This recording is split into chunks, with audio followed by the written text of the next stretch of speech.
റിലീസായ പടങ്ങളെക്കാട്ടിലും കൂടുതൽ റീ റിലീസായ ചോട്ടാമുംബൈ എന്ന സിനിമയ്ക്കാണ് കളക്ഷൻ കൂടി വന്നിരിക്കുന്നത്. അതായത് പുതിയ സിനിമ ഉണ്ടായിട്ടും അത് കാണാതെ ഓൾറെഡി കണ്ട സിനിമകൾ പ്രേക്ഷകർ വീണ്ടും തിയേറ്ററിലേക്ക് കാണാൻ പോകും. അപ്പോൾ ഈ പ്രേക്ഷകരുടെ ഒരു ആസ്വാദന രീതിക്കുണ്ടായ ഈ ഒരു മാറ്റം എന്തുകൊണ്ടാണെന്ന് മനസ്സിലാക്കാൻ ശ്രമിച്ചിട്ടുണ്ട്? ആസ്വാദന രീതി എന്ന് പറഞ്ഞാല് ഞാൻ എൻ്റെ പടമില്ലായിരുന്നെങ്കിൽ ഞാൻ ഉറപ്പായിട്ട് ചോട്ടാമുംബൈക്ക് പോകും. ചോട്ടാമുംബൈ ഞാൻ ഓൾറെഡി കണ്ട പടമാണ്. എൻ്റെ വൺ ഓഫ് മൈ ഫേവറേറ്റ് സിനിമയാണത്. അപ്പോൾ ഉറപ്പായിട്ടും ഇന്നിപ്പോൾ പുതിയ കളർ ഗ്രേഡിങ്ങിലും പുതിയ സൗണ്ട് എഫക്റ്റിലൊക്കെ വരുമ്പോഴത്തേക്കും അതൊന്ന് അനുഭവിക്കാൻ വേണ്ടി ഞാൻ ഉറപ്പായിട്ട് ഞാൻ പോകും. അപ്പം ഫസ്റ്റ് ചോയ്സ് എപ്പോഴും അതായിരിക്കും. ഇന്നിപ്പോൾ എൻ്റെ സിനിമ റിലീസ് ആയതുകൊണ്ടാണ് ഞാൻ ആദ്യം അത് കാണാൻ വേണ്ടി പോയത്.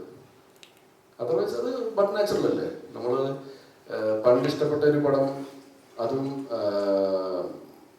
ലാലേട്ടൻ്റെ പോലത്തെ ഒരു ലെജൻഡിൻ്റെ പടമൊക്കെ വരുമ്പോഴത്തേക്കും അത് ഓൾറെഡി ഹിറ്റായ എത്രയോ നാളോടിയ പടം അത് വീണ്ടും നമുക്കൊരു പുതിയ രൂപത്തിൽ വരുമ്പോൾ ആ പുതിയ രൂപത്തിൽ എങ്ങനെയാണ് വന്നിരിക്കണമെന്ന് കൂടെ അറിയാം.